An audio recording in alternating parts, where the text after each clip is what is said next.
dhe tjera ndërkombëtare të Bashkimit Evropian, këtë rast si Greqia, keq përdorin veton duke shtrirë influencën e tyre në vendet e tjera që duan të antarësohen. Për shembull, Shqipëria për të antarësuar NATO dhe disa organizata ndërkombëtare i ka dhënë shumë Greqish, kushtet që ajo i ka vendosur ish kryeministri Mitsotakis që në 93-shin, si hapja të shkollave greke në disa vende ku sjihet pakicë kombëtare greke, siç është Korça, Himara, zgjerimin e kufirit të influencës të minoritetit grek, ku Greqia kërkon minoritet të pastër, pra aty ku banojnë pakica kombëtare greke, grekofonët që i themi, mos ketë banor tjerë. Ky është kushti i Greqisë. Llogaritë, ne mund të jetojmë bashkë me grek, me turq, diun me slava, me bosnjaka, me maqedonas, me bullgar.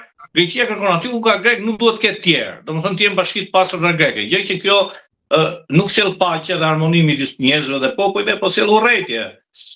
Ku Greqia ka kërkuar rreth 8000 varre bosh të ushtrisë greke që është vrarë në luftën italo-greke në Shqipëri dhe ka kërkuar 5 varreza të ndërtohen, deri tani janë ndërtuar 3. Pra të gjithë kërkesat e Greqisë, oreksja e saj në dëm të Shqipërisë dhe shqiptarëve janë plotësuar. Kërkesat e fundit që do ketë Greqia që dihet, gjoja të heqë atë ligjin e luftës. Ligji i luftës realisht duhet të ishte automatikisht me një kërkesë të Shqipërisë në NATO.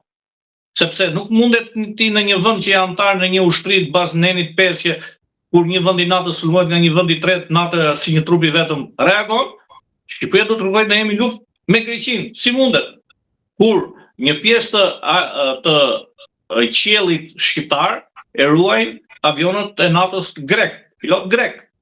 Pra në këtë rast si mundet ta ruajnë ato kur kanë një ligj lufte të njëanshëm dhe Greqia, duke gjoja do heqë ligjin e luftës, do kërkoj disa çështje që ne mos i zëmë ngoj, si është çështja e pakicës kombëtare shqiptare në Greqi, që njihet me marrëveshjen e Lozanës 23-24, siç është çështja e Çamit të heshtim, por do kërkoj që Himara të shpallet 100% zonë ku banojnë vetëm grek, jo shqiptar. Ku Korçët quhet zonë banojnë vetëm grek.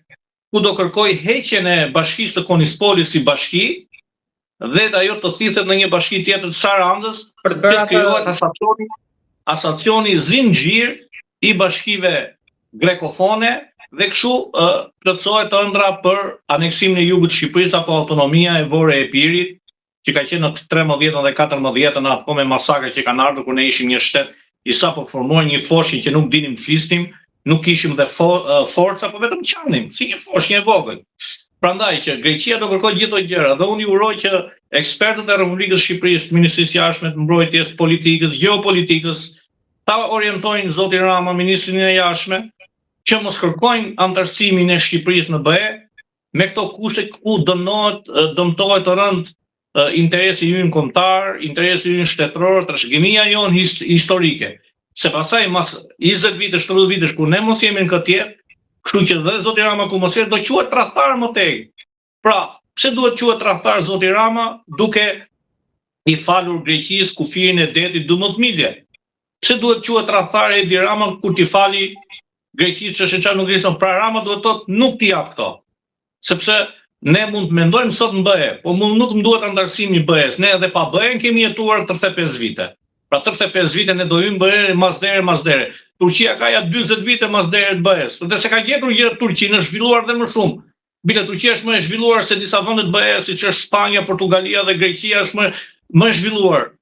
Turqia dhe ekonomikisht dhe në funksionimin e shtetit, edhe të ushtrisë dhe ekonomisë dhe gjithçka.